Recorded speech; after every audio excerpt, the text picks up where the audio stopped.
right? And they say, "Do you believe in aliens?" And I think that's a very, and I do it in good faith. I answer them seriously. I go, "Well, the possibility is not impossible. It's not logically impossible. And in fact, unlike a god or a unicorn, we are the proof that alien life is possible in the universe. We are living proof, right? That somewhere in the universe, life. So I don't know if the answer's just possible, which it is, or even probable. What do you think? I think if you look at the history of life on Earth, then life began pretty much as soon as it could. So we have good evidence that 3.8 to 4 billion years ago, there are microbes on Earth, which is almost immediately after the oceans formed on the planet, on the young planet. So that gives a sense, I think, if I to guess, of inevitability about the transition from geochemistry to biochemistry, which is what happened on Earth. Exactly. So therefore, I wouldn't be surprised if we see life did exist or may still exist subsurface on Mars. There's the moon of Saturn, Enceladus, which has got oceans below the surface. Europa around Jupiter, which has got oceans and volcanic activity. So I would not be surprised at all if we found life. Also, we have to remember of the percentage chance with all the galaxies and all the suns, and then what life is. People give it too much credit what life is. Now, life is a blob of protein that can reproduce itself. So that must be more likely. Chemistry. It's just chemistry. We all are just chemistry. Yeah. So. But what people want is a little bloke in a silver suit. Talking like that. This is where it gets interesting, because then if you look at the history of life on Earth, you have 3.5 billion years, basically, where nothing much happens. Yeah. You get some cool things, photosynthesis in bacteria and things like that, and algae, but not much. No. And then, about 550 million years, 600 million years ago, you get something called the Cambrian explosion, where suddenly you get all these things, trilobites and all this, and then dinosaurs and everything come. And so the question is, how likely is that? And a lot of biologists I speak to say that is very unlikely. I mean, the theory is, it's called the fateful encounter hypothesis.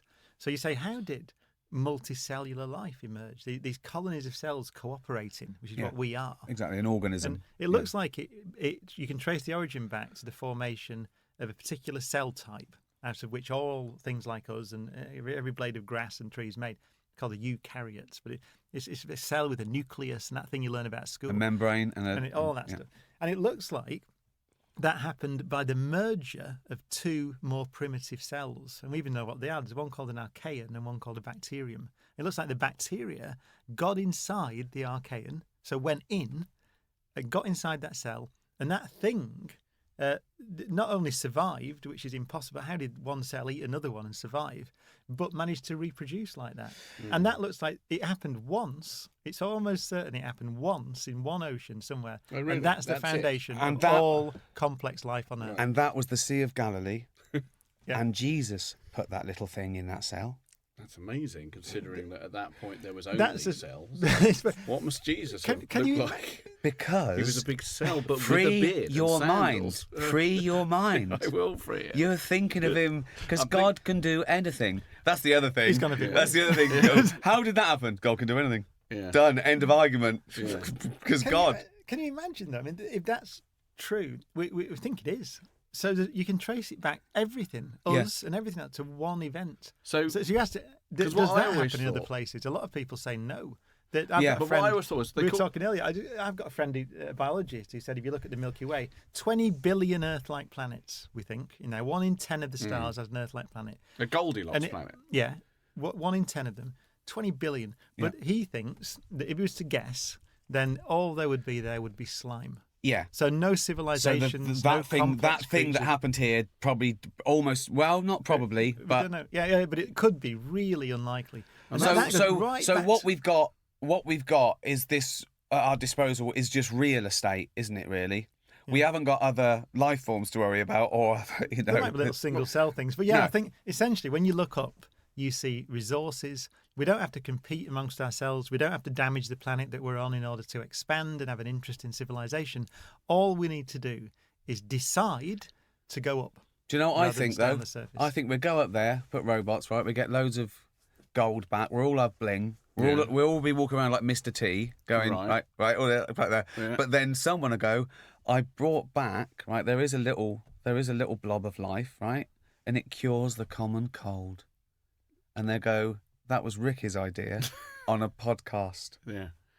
And then you will be hailed as the Messiah.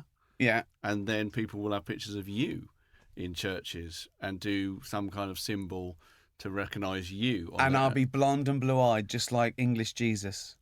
Can I ask you a question, though? Do you think, I'm just deflecting you off that line, do you think that if more people thought like that, so if it really is true that civilizations are incredibly rare, and let's say we could be the only one in the Milky Way galaxy, in the Milky Way, let's stick it to the Milky Way. Right. I'm sure there are others in galaxies, but in the Milky Way, the Milky Way is not big enough for David. Not big enough for me. One per galaxy, let's say. So one civilization per galaxy. That's every star we can see in the sky. Yeah. How many galaxies are there? 2 trillion. 2 trillion? In the observable So there's bit. one per galaxy, so there could be 2 trillion civilizations. But no, I'm just saying, imagine. No, I know, I'm going with you. Do you think that vital piece of information might make us behave differently?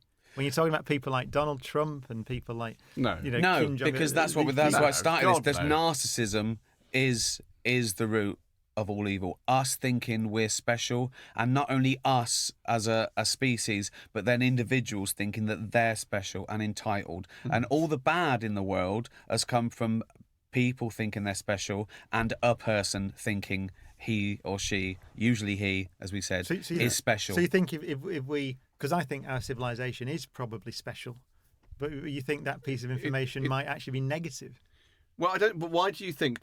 Run me through how, if that piece of information was put to Donald Trump or Kim Jong-un, how you think it might change their mindset. Because essentially, what you're saying is that... I can be Donald Trump. Let's say we were talking at the start about the search for meaning, weren't we? That on religion. So I would say that we are a local island of meaning, in the sense that the universe means something to us. It obviously means something to me and you. Of course. So there's meaning here. It's natural. It emerged naturally, and it will go away again. But I think if that island of meaning is tiny, just a little isolated island of meaning in a vast galaxy of stars, doesn't that mean that we have a responsibility to propagate it as long as we can? Well, I get it even simpler, okay? We are here. We are going to die, right? So us, as we exist, our material body and this illusion of free will and this wonderful feeling of consciousness and all the things we love, everything, art, music, food, dancing, masturbation in your case, David. Thank you, Ricky. No, the listeners can't see what he's doing. Like a little monkey.